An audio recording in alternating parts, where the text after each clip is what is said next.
Bismillahirrahmanirrahim. Assalamualaikum warahmatullahi wabarakatuh. Saat ini Anda berada di channel Ruti Kiai Ngendi. Salam cerdas. Kata kunci dari ilmu tafsir, baik itu tafsir tekstual maupun tafsir kontekstual, adalah pada penggunaan akal pikiran. Sebuah hadis masyhur menyebutkan bahwa ad-din al-aql la dina liman la aqlalah. Terjemahan bebasnya artinya begini: beragama identik atau sama dengan berakal. Jika tidak menggunakan akal, maka mustahil seseorang bisa beragama dengan benar. Bahkan Al-Quran memberikan peringatan lebih keras lagi sehubungan dengan penggunaan akal ini. Dalam sebuah ayat disebutkan, wala yaj'alur rijsa 'alal ladzina la ya'qilun. Polemik dan problematik hubungan dan peran antara akal dan agama itu sesungguhnya sudah terjadi sejak awal ilmu tafsir dikenal dan dimulai. Bahkan umat Islam sempat mengalami pasang surut atau dalam bahasa sarkastiknya babak belur karena problem dan polemik penggunaan akal ini. Pada sesi berikutnya insya Allah akan dikupas lebih jelas mengenai dinamika eksistensi dan peran akal di dalam sejarah Muslim. Baiklah, pembahasan dilanjutkan. Pada bagian terdahulu telah diambil contoh kasus pencurian dan korupsi. Kali ini akan disoroti tentang ibadah kurban.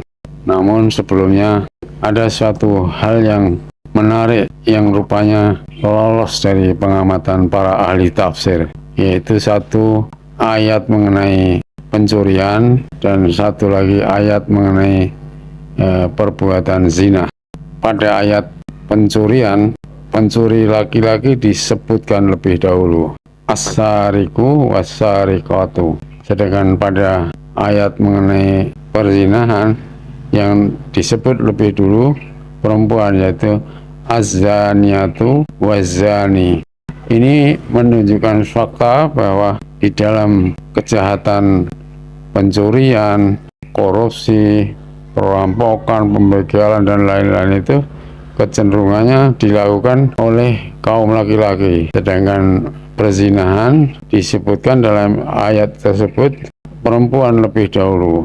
Itu menunjukkan bahwa terjadinya perzinahan itu memang dimulai dari perempuan dalam arti sebagai penggoda.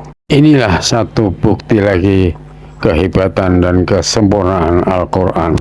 Seiring dengan perkembangan ekonomi masyarakat Indonesia belakangan, rupanya ibadah kurban itu berubah menjadi sebuah atraksi. Lebih-lebih ketika ada sementara khotib yang tampaknya ikut terbawa arus menyampaikan khutbahnya dengan berbagai penjelasan dan argumen yang sebenarnya ikut mendramatisir ritual kurban tersebut.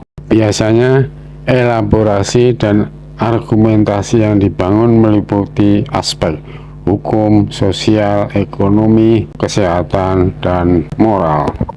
Dari aspek hukum misalnya, ada yang berpendapat bahwa ibadah kurban itu hukumnya wajib dengan alasan kata wanhar dalam surat tersebut adalah fi'il amr atau perintah.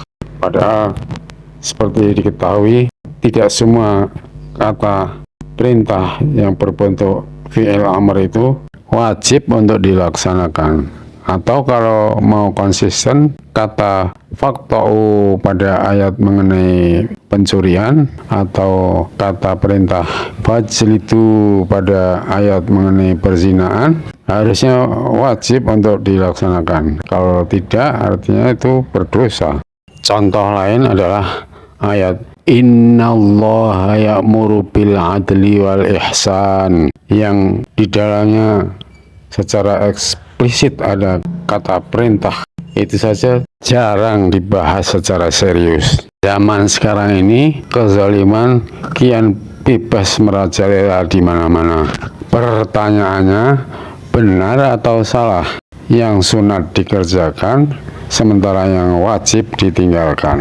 Akhirnya banyak umat terombang-ambing dan terperangkap di dalam pusaran arus antara pendapat pribadi ustadz atau dai dan tafsir ulama terdahulu secara tekstual.